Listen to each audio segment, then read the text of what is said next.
So that's pretty much what I've learned, how to be a better person with the people that are around me in the industry that you guys are dealing with and the headache you guys are getting or having.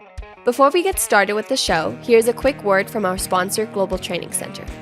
As trade compliance professionals, you want to make sure that your procedures and documentation are completed as correctly as possible to avoid any delays and possible fines. We provide a range of trade compliance courses that will fit your needs. From in-person or web training to recorded on-demand courses, we can train one or even thousands on your team through your learning platform or on our portal. We can even customize a private session for your team. Go to globaltrainingcenter.com to find out more. Hello, everyone. Welcome to the Simply Trade. Okay, so I'm going to mess this up because I usually do my introduction as Simply Trade News Roundup. This is not a news roundup, but I'm still here. So Lalo actually invited me to come on here as well. So I'm pretty excited to be here and because this is a special moment, right, Lalo? Yes, it is. And so last week sometime I was looking at our stats and our everything on our dashboard, and I realized that we had a few shows before we hit 300. And so I told Annie, we got to get some folks together. And so we put out the message out on LinkedIn, and thank you all for replying. So we got a few of you in here, and so we're calling this our listener show or a fan show. So I actually wanted to call it something different. I was thinking I was out for a walk yesterday, and I was thinking maybe we can. So I know you probably don't know who this is, Anik, but maybe I know. Blair at least will know, but there used to be a singer called Barbara Mandrell. Ouch. Whatever, right? She was the Taylor Swift back then, okay? I'm sure she wasn't. She was amazing, Barbara Mandrell. So anyway, she used to have a song called That Was Country Before Country Was Cool, right? Do y'all remember that song? Maybe, maybe not. So maybe the show is going to be I was a trade geek before trade geeks were cool. Okay. So anyway, maybe that's a working title. Okay. This one. That's a working title. But anyway, so Annick. Yeah, nevertheless, we're at our 300th episode. This is the one, and we're so thankful to have cool people on. Andy is coming on right now, which is beautiful as we speak. And just kind of discuss what's going in a trade expert's life, really, and how has the recent months has affected them, as well as what do they like to hear on the podcast and how did they get started, and just kind of a roundtable. This is not too serious of a podcast, which maybe mine never is, even though I have some very serious people on there that I get to talk to, but. Yeah, I mean, we're so excited and just want to introduce, first of all, Andy, do you want to say anything to start off? Hey, folks, I am sorry. I got delayed. I was on the road, so I'm going to be taking this from my truck here and all that. So, hey, thank you so much for y'all joining us. Yeah, I was going to say, by the way, Andy is now a trucker, as you can see. No, I'm kidding. Hey, if you're a trucker, you better pass the English test because there's a new EO that got put out that truckers now have to do all English testing. Do an English test, which there's another topic that we'll get into in another episode. I'm excited because we need to obviously get to the meat of the episode, which is our trade experts or trade professionals or trade beginners or non-trade people that are on the podcast. So let's begin with, because this is like kind of interesting. We have a non-trade person on the podcast. Why is he even listening to this? Please tell us, Blair. Please, introduce yourself. What do you do? Well, I'm Blair, obviously. I stumbled into this because at the time had a couple medical hiccups and had to be driven to appointments, and Carrie was nice enough to be driving me to my appointments, and she would always listen to your podcasts. When I was able to drive again, I was like, I missed them. So I kept, listening, and I actually went back to episode 1 and listened in order until I finally caught up. And, everything like when Andy will say dumb as a box of rocks, he made me feel even dumber when I listened to these episodes. So. We met him in person, Anik and I, and he's such a great guy, everyone. And found out that him and I have a lot of stuff in common, and really, really enjoyed that. Thank you for dropping by. And like he said, in Disney, because we were at ICPA at Disney, so he came by. Yeah, and we're glad to have you here. Thank you so much. So let's get going to Fred. Fred Ramus. I'm a licensed customs broker. Got licensed in '97. One of the few or handful that passed it the first time. Was actually started in the business in 1981. Kind of one of those things where you didn't plan on being in the business, but had family members that father worked for a couple of different importers. You may have heard of Alcon Laboratories, Liquid Paper. He was traffic manager for those companies, and he got my brother into it, who started working for a company, Harper Robinson, and kind of stayed with him, Harper Robinson Circle. And then those guys, some of those migrated to what's now Expeditors, and started an Expeditors office and brought me on right out of high school. So did that, did some college, went back and forth trying to figure out, is that what I want to do? Family business. So actually just got in the forwarding part of it for several years, and everybody kept saying, take your license, take your brokerage test. I don't want to do that. I just want to move freight. There's more money in that. Well, luckily enough, people prompted me to take the test, and it's actually been a sort of a lifesaver. Sometimes I wonder if I just should have stayed in freight, but I think it's all pretty complex now. So I worked with that group for a while, and then once I left the Expediter group, I helped a couple different independent brokers build up the forwarding part while still learning and doing brokerage, building a good client base. And then a company up in Andy's neck of the woods, maybe a little bit more north, up in northwest Arkansas. It was a little private forwarder, and they wanted to build a brokerage. So I was able to build a brokerage department from scratch. Had some good support and backing from them. Everybody said, well, Fayetteville is not even a port, but there's allowances in there to, if it's in the same state, you go to the closest port, which the only one was Little Rock. And I think they had maybe 2 or 3 shipments a month. A month. So those guys weren't a lot of help, but that defaulted to Memphis, which those guys were great in helping building my whole knowledge of building a customs brokerage department and getting certified for ABI, getting all the permits. That's back when you had to get your local permit. Then from there, the pandemic came, and both my grown kids were actually living in Hawaii. So I said, I got to get out there with them. We're all coming to an end. So spent the pandemic lockdown in Hawaii. Both of them had backyards that backed up to the ocean. So it was terrible, but I survived. And, what a terrible lockdown! What a terrible lockdown to have. So it was different. The only thing that really was a little challenge was the hours, because all my customers just kept coming from the East Coast. So I'm getting up at 3 a.m, just pounding it out and working with different importers, and the day ended a little bit sooner. So that was kind of cool.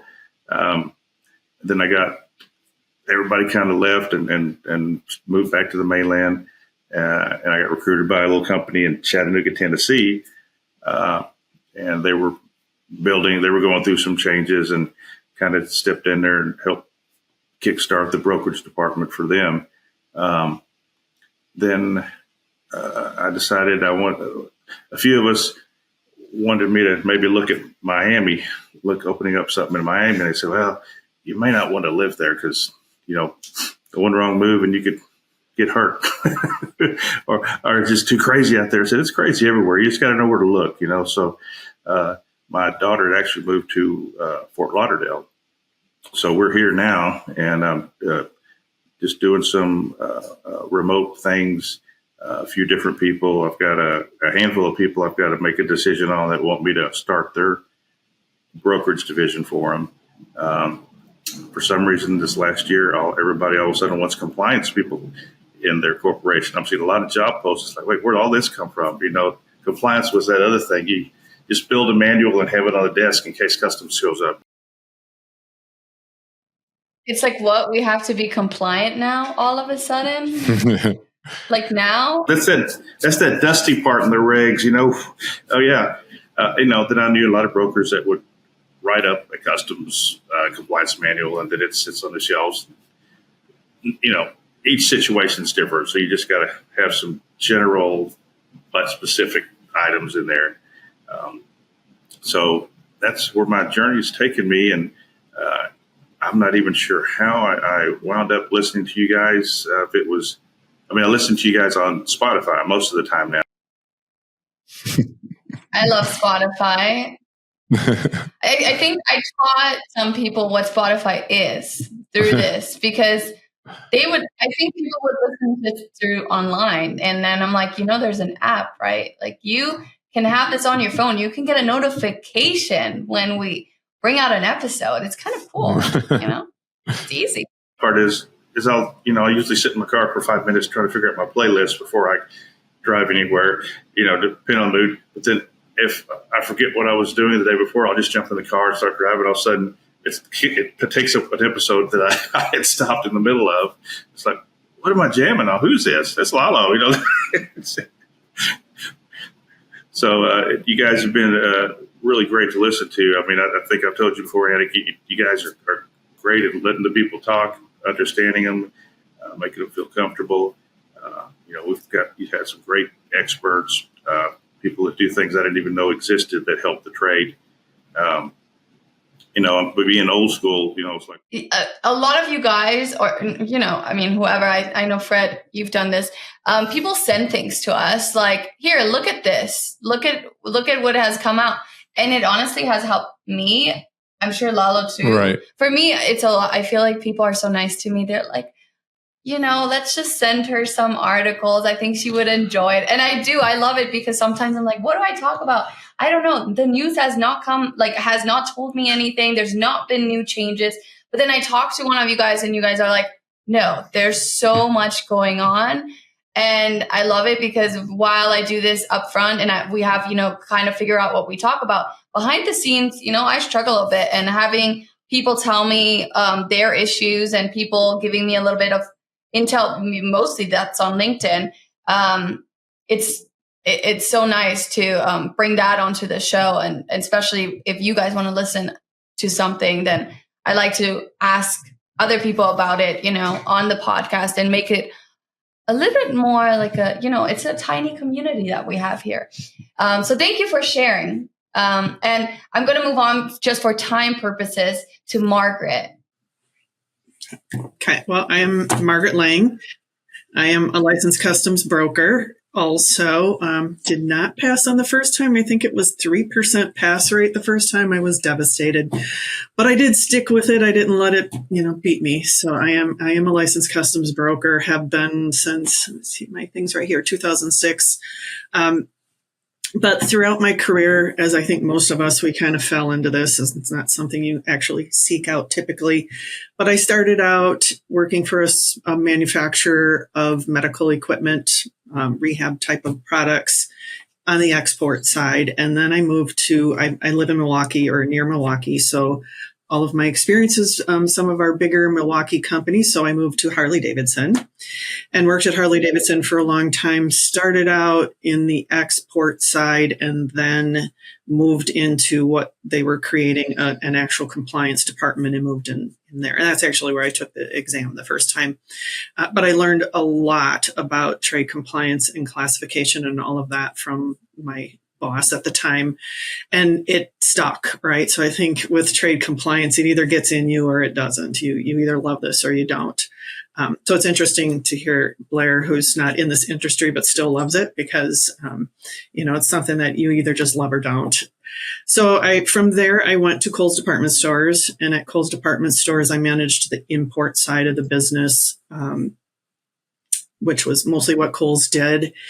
And at Kohl's, I had a pretty good sized team. The one thing I really enjoyed at Kohl's is they really did embrace the need for trade compliance, which is kind of a rare thing at a lot of companies. But we had a pretty good sized team. I managed and built up and maintained a CTPAT Tier 3 level for the company, got us into importer self-assessment. We had a large first sale valuation program. We utilized a lot of free trade agreements. So there was a lot of work for our team and a lot of value we were bringing to the company. So I was always very proud of everything that we did there at Kohl's. And then from there, I am now at a brokerage firm in Milwaukee. So a long-standing 115-year-old customs broker and freight forwarder. And I'm on the compliance side and the consulting side. So, Fred, when you mentioned helping people create compliance manuals, I've done that for companies. And one I can say does actually annually go back and revisit and retrain on it. So that made me very happy, because I think that does unfortunately happen where they kind of tick the box and they've got their manual and they move on. So I was pretty happy to see that they're actually implementing it and keeping it up and maintaining it, which is good to see. But I also, I was country before country was cool. I joke a lot right now about, we're trending and we're important all of a sudden. And one thing I thought was kind of funny this week is, for my job, I also spend a lot of my time reading and accessing all of the information I can on everything that's going on. And I work to try to help keep our customers informed. So writing articles and creating tools for our customers, but also helping our internal brokerage staff and compliance team informed on all of this, which has been insane. I actually have what I call my tariff twitch. My eye's been twitching for a couple of weeks now. But we got some feedback. One of the things that I've created to help our customers and internally is I've created a cheat sheet on all of the different tariff actions right now that we keep on our website. And we got some feedback that it's lit. So I was very excited about that. I'm like, not only are we trending and relevant, but we're now lit, which is, in people's terms. So definitely I was trade compliance before trade compliance was lit and trendy. So I'm excited about that. But I've been watching many of the episodes of Simply Trade. I love it. Like I said, I access and read constantly all of the different trade things that are out there. I also try to find every webinar and seminar I can attend. But one thing I really enjoy about the podcasts is just hearing people just talk kind of off the cuff and how it's really affecting them and the different experiences they're having. So although I think that the webinars and things like that are really important to get the content, it's really nice to hear people just talk about it, kind of like being at a conference and just having those conversations with people. So I think there's just a lot of value in just hearing people chat and talk about how all these things are affecting them or how they're implementing them, how they're supporting their teams or their customers. So I really do enjoy that quite a bit. I like that you mentioned like how you have different areas that you're focusing on. Like there's, you kind of a broker and then the compliance area and whatever. And there's so many facets to trade. And I think one thing that you kind of mentioned is you read a lot and you need to know about a lot of things. And I feel like that information might not be available for everyone, or people are just like, where do I get all of these things? Like I'm a broker, but there's also so many things that are kind of extended to me that I should be knowing about.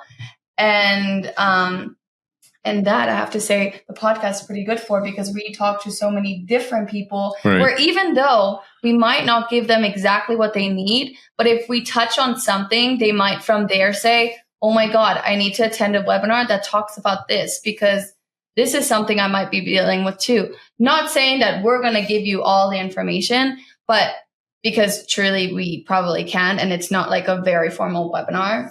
But from there on, you can find a webinar, right? Or maybe we have people on that say, oh, we have a webinar about this. So kind of pitching, I guess, even though we don't have many pitches. But if you do want to pitch, guys, we have a website now. You can do a pitch and pay for it.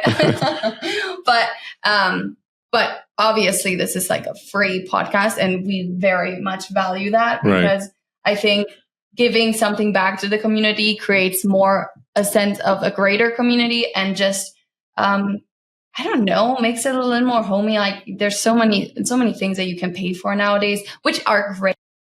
But, sometimes you just want to listen to something or just get a little bit of information from people that are in the industry as well. And I think that's where the real beauty of it lies. Right. But thank you so much for. And I think what's good about it too is when you're just listening to someone talk about how they've implemented it or how they've interpreted it, is you kind of take all that legalese out of it and make it a little more understandable. So one of the things that I try to do as much as I can internally within the company and the information we share with our customers is to try to put it in layman's terms, make it easier to digest and understand, because a lot of what I read all day long is the Federal Registrar. It's the executive orders. It's all of the things that are really, sometimes I have to just stop and print it out because I'm as old as compliance goes. But I print it out and just read it, because sometimes some of that content is really, it's written by lawyers for lawyers, right? So sometimes it's very hard to, digest it all and then give it to customers who don't live and breathe reading the Federal Registrar and help them understand what's really being asked or what the expectation is or the regulation really means. Yeah. And one of the things I do is I had created a page on our website to try to do just that with each of the, the IEPA, the reciprocal, all of that, so that our customers can go there and just get kind of a simplified explanation of what it is with links and things like that. But, I also contribute to our website, our newsletters and things like that, and do that and try to just break it down into language that, the average, person working at, and when you work for a brokerage company, you're also working for a wide range of importers who have a wide range of commodities. So some of these programs or some of these initiatives might affect one customer a little and one a lot, and to just try to help them understand what it all means and how it affects them is always quite the task. But, it's nice, like I said, to listen to the podcasts and have people just talk through some of these things. It's helpful. Yeah, I love that you said that, because obviously I'm not a trade expert whatsoever, but I get to talk to great people that let me know in easy words, but sometimes I'm still lost. Or even before I go into a show, I'm like, I need to know a little bit about this. And I recently, through a conference, actually made a friend, and I'll text her. I'm like, what do you know about this? She's a lawyer, and she's my age. Well, yeah, around that. And she'll just tell me, okay, imagine this. So she'll tell me in our words. I'm like, okay, I feel ready for the show. And it's so funny, because that's really what people need, is to have it in easy, understandable words rather than a crazy, order that you need to follow. And you're like, wait, what? The tariffs are not stacking anymore, and other tariffs are stacking, the new order that came out yesterday. So it's like, what do we do from here? Where do I go? But I love that you said that. Anyways, going to our last guest, Steve. Please tell us more about you. and help us pronounce your last name, Steve. We don't want to mess it up. Okay, let me try. Oh, yeah. Wait. Van Dobschutz. Van Dobschutz. Van Dobschutz. Van Dobschutz. Oh, is it? Okay, so it's not German. You put the emphasis on the middle syllable. Van Dobschutz. Van Dobschutz. Van Dobschutz. It's very German, but I'm mostly Dutch. Okay, I was going to say, because fun is not very German. Well, I guess we do. In German, we say fun, but that's different. And I know it's different in Dutch. Anywho, so what brings you into the industry? And Well, I'm right across the pond from Margaret here on the east side of Lake Michigan, kind of in the Grand Rapids area. And I think, like a lot of folks, I stumbled into trade compliance, got a job with a little company in West Michigan and in the shipping area. And somebody handed me a note card with some tariff classifications This is back in the very late 90s, and said, here, you'll need these when you ship to England. And little did I know that 26 years later, I've gone really deep with this company. Love it. We make some great products and great people. Just turns out I happen to love trade compliance. I would have never guessed really? That. Is that an honest answer? Most of the time. Okay. Most of the time. Okay. My eyes glaze over reading some of the Federal Register stuff. But Anik, you've mentioned community a couple times, and that was I wrote down a couple of things because I tend to forget. And the first thing I wrote down was trade and compliance can sometimes be lonely, but simply trade is a regular reminder we have community. So it's interesting that I think at least 3 folks have brought that up. Putting what we do into human terms has been important for me. So I'm excited that I found this podcast probably 2-3 years ago. I don't remember who to thank for it, but kind of like Blair, I try and tell others in the industry about it. Blair, I don't know if you remember, I shook your hand when you came into ICPA in Orlando. I said, "That's a pretty cool shirt. Where'd you get one?" Commented on the shirt, right? Yeah, I did.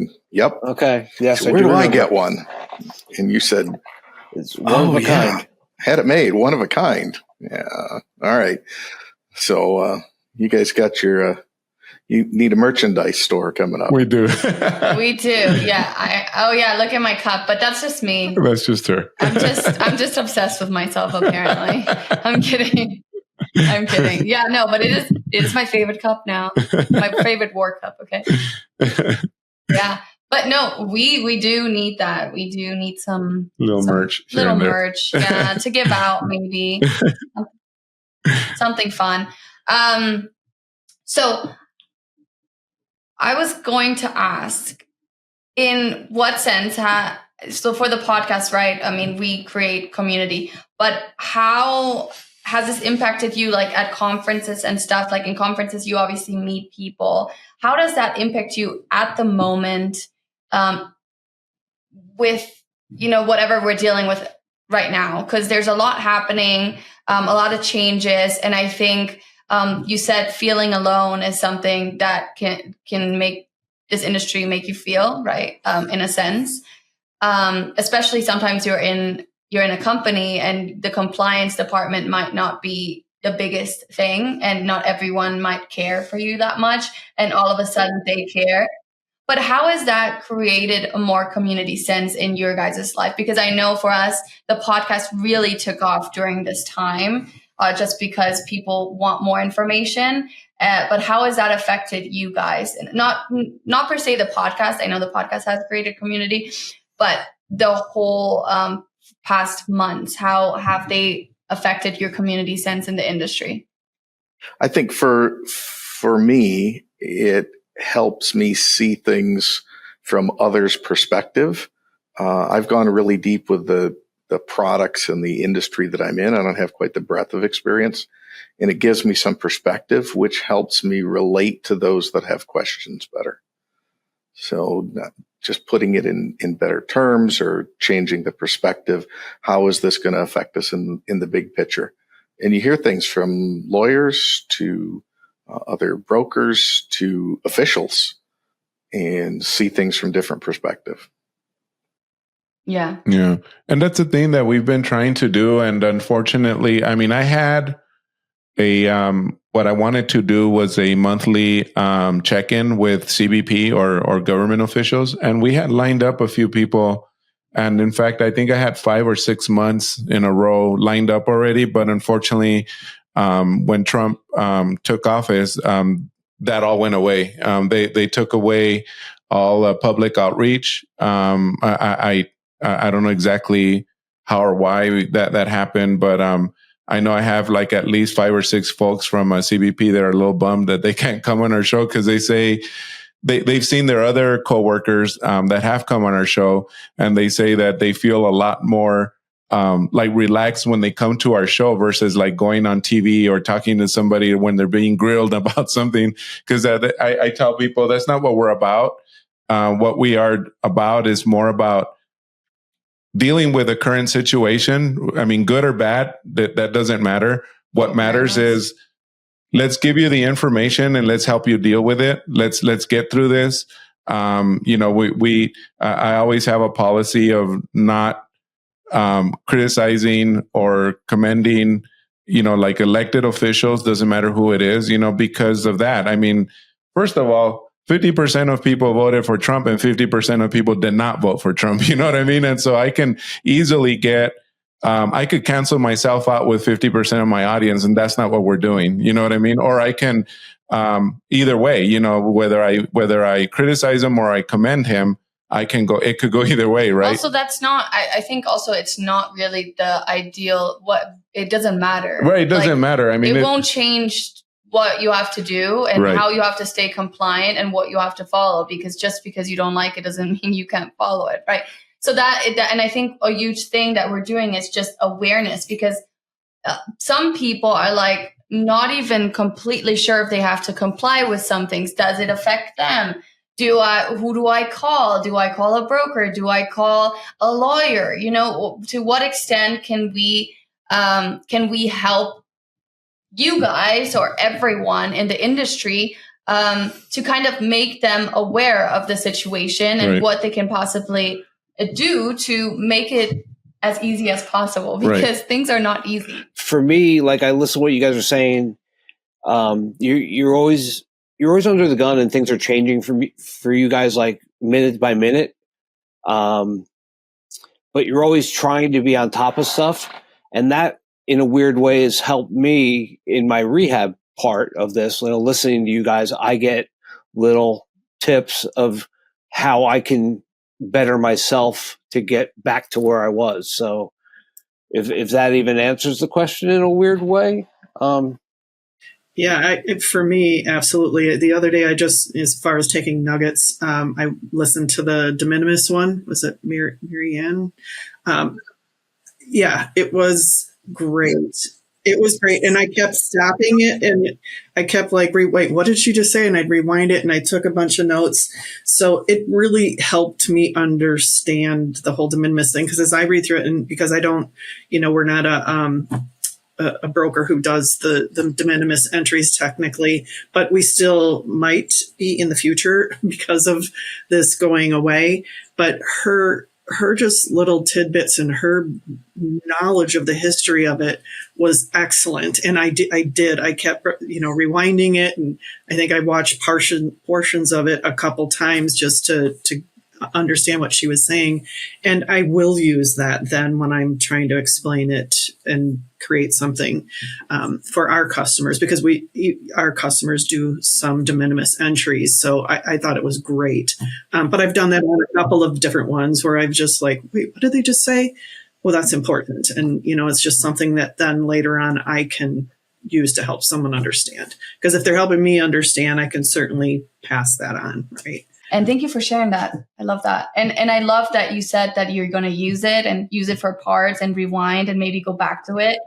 I think that helps us a lot. But I want to round this up a little bit because we're going a little bit over time with a last question to all of you guys. And just how do you move forward in this industry? How are you, maybe it's just one tip that you can give people to move forward, to, do things the right way and to maybe just get through it. Like, how do you get through your job right now? You do learn new words like de minimis, which, 2 years ago, I had no idea what that was. In regards to yesterday's episode, you were talking with the woman who knew when the de minimis went up like every couple years from, I guess, 50 cents to $200 now. But I think being proactive as opposed to reactive is something you guys probably wish you could do, but you can't. But know that your families and friends hopefully all know what you guys are going through and that they're there to support you. that's what I can do for my partner, because I know what she goes through, and I'm sure you guys are going through all the same things. So that's pretty much what I've learned, how to be a better person with the people that are around me in the industry that you guys are dealing with and the headache you guys are getting or having. So I've just kind of developed my own network, just colleagues and people I've worked with, LinkedIn contacts that may have or be involved in the same type of work. We have the same questions. Somebody will text me a picture of the 7501. Does this look right? Did I stack this right? The biggest thing is just where you're getting your news source from. We've had a few people on the show that have stressed that, don't read it just from here or from this post or something AI. It's like read it from Federal Register, all the official things that come out, and don't get frustrated, don't fight it. Stay within our community, because it's the old cliche, we're all in this together.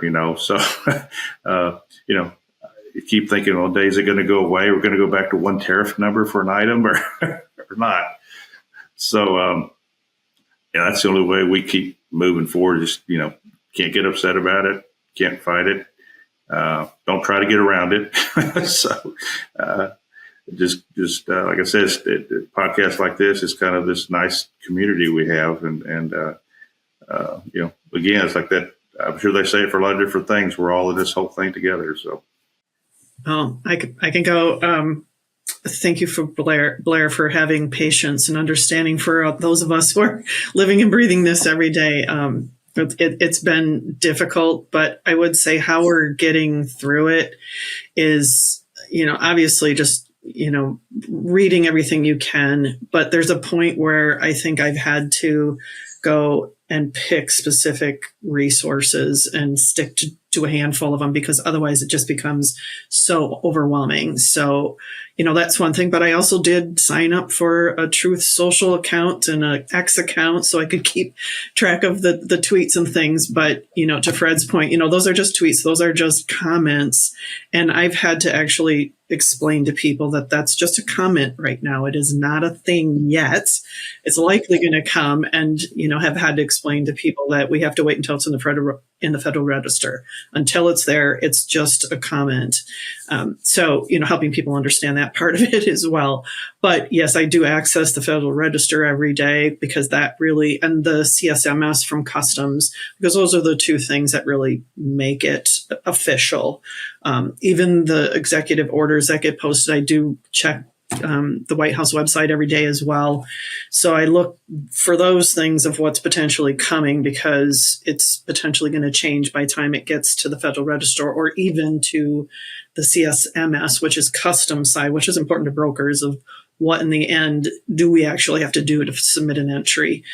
And that's some of the stuff that I'm trying to help customers with, and internally is just, starting with that tweet to the Federal Register, to the CSMS, and, what does it really all mean in the end? So it's you have to some degree filter out all the noise around it and try to focus on a few sources. Thank you. Yeah, I agree. The White House page is bookmarked on my laptop, and my friends, when I open my laptop, they're like, why do you have this bookmark? What are you doing on the White House page? And, we talk politics and whatnot. And they're like, why do you, and I say, oh, you don't want to know. You do not want to know why I go on there. But first Trump administration, it was the USTR website that I was on daily checking. But now it's Commerce and the US, TR and the White House. And then you have to be checking all of these. And if you could just start explaining it to them, and they'll probably glaze over and never ask you again. I could. They're like, you know what? Yeah, that's true. Yeah. Even though nowadays, I do talk tariffs with my friends sometimes, and I'm like, hey, that got more expensive, right? Because you know why? And they're like, no, why? And I'm like, ooh, okay. I'll send you some articles, here or I'll say, listen to my podcast. They'll listen occasionally, which is kind of funny. But anyways, we have our last tip of the day by Steve. So just go ahead. Well, I wish I could come up with something original for this. What do you do to get ahead But, the smartest people are the others in the room here. And it's the network. It's the local connections. It's the LinkedIn folks. Stay up to date on the news.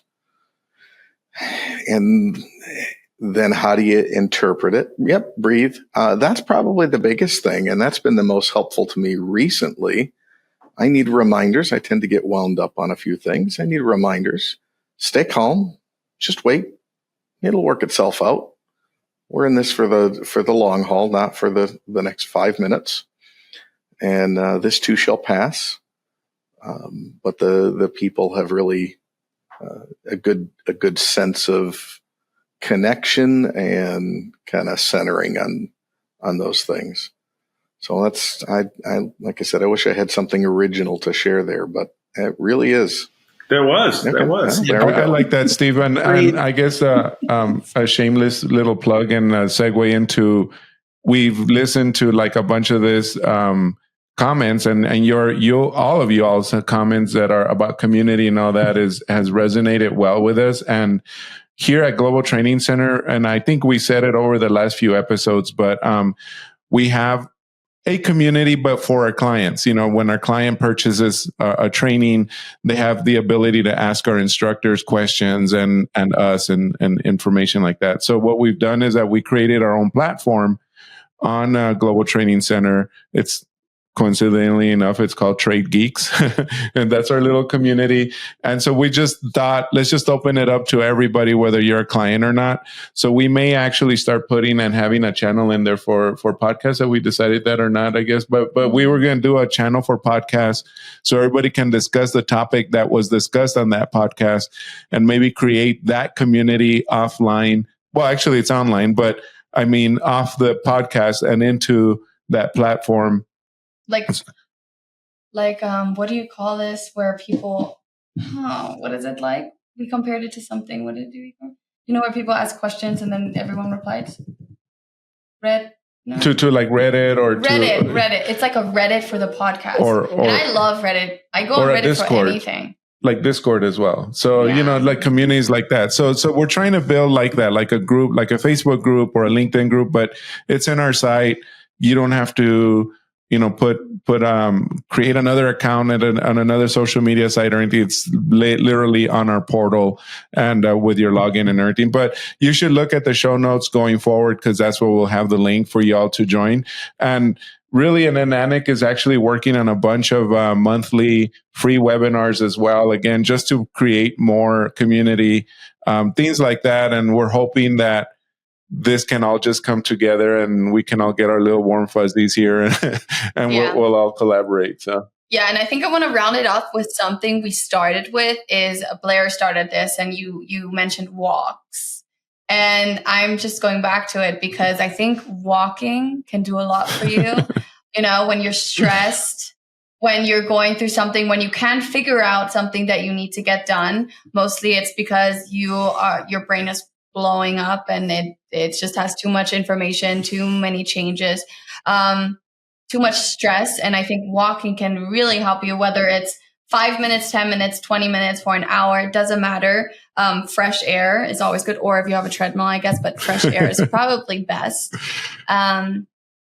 So that's, I kind of wanted to say, if you're too stressed, just go for a quick walk, leave the office, do whatever you need to do, and then come back, sit down, and you'll figure it out, obviously with community and so many other tools.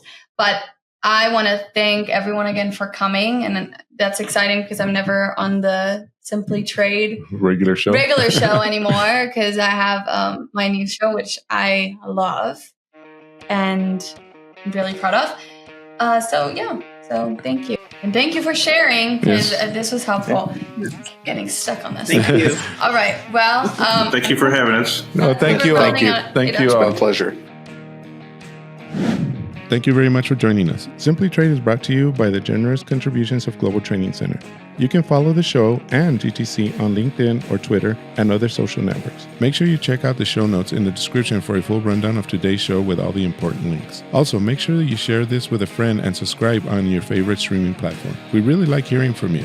If you enjoyed the show, make sure to rate and review wherever you listen to this podcast. If you or someone you know would like to be a guest in the show or would like to sponsor Simply Trade or suggest any topic you would like for us to discuss, please contact us via email at simplytrade@globaltrainingcenter.com, or you can DM us on Twitter at simplytradepod. Thank you again for the privilege of your time. Happy trading. Simply Trade is not a law firm or an advisor. The topics and discussions conducted by Simply Trade hosts and guests should not be considered and is not intended to substitute legal advice. You should seek appropriate counsel for your own situations. These conversations and information are directed towards listeners in the United States for informational, educational, and entertainment purposes only and should not be substituted for legal advice. No listener or viewer of this podcast should act or refrain from acting on the basis of information on this podcast without first seeking legal advice from counsel. Information on this podcast may not be up to date depending on the time of publishing and the time of viewership. The content of this posting is provided as is. No representations are made that the content is error-free. The views expressed in or through this podcast are those of the individual speakers, not those of their respective employers or Global Training Center as a whole. All liability with respect to actions taken or not taken based on the contents of this podcast are hereby expressly disclaimed.